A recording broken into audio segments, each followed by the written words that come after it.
Hey guys, I wanted to review another wildeye film that I checked out 2 nights ago, and that's House on Elm Lake. And this was actually my favorite wildeye film I've seen so far.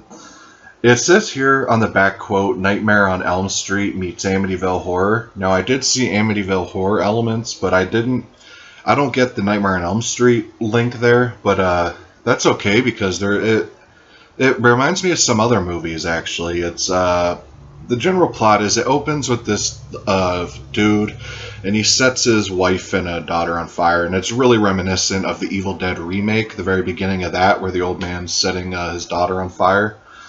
And then it switches to this family's moving in, and they got the house for a great deal, hence the Amityville Horror kind of references, and the dad's slowly going crazy, and he's slowly killing people and all that, and the daughter is like friends with the ghost in the house, kind of like the Amityville Horror remake.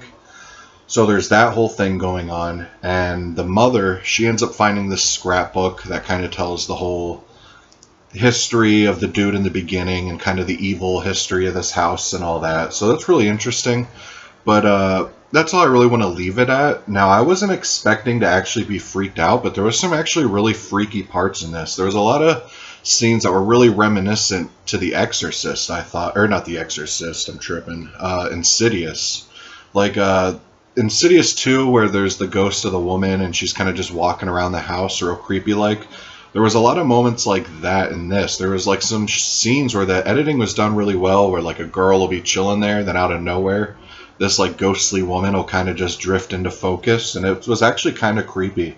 And there's this old man, this like naked old man who he's like prowling around the house. It's like a ghost guy, and it's really reminiscent of Insidious too.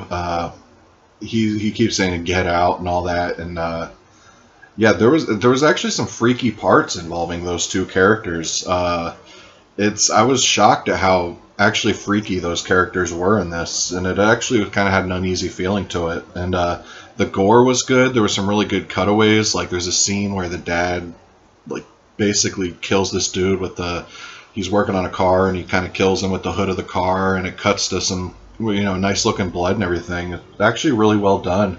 It seems like there was actually a decent amount of money put into this film. The whole setting looked good.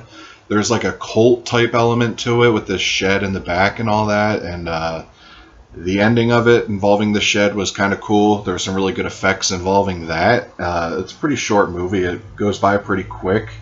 And I give this movie props from wildeye specifically just because they did include subtitles, which helps. I love watching movies with subtitles. And most of the wildeye releases I've seen so far haven't had subtitles, but it helps in this because it is a British film.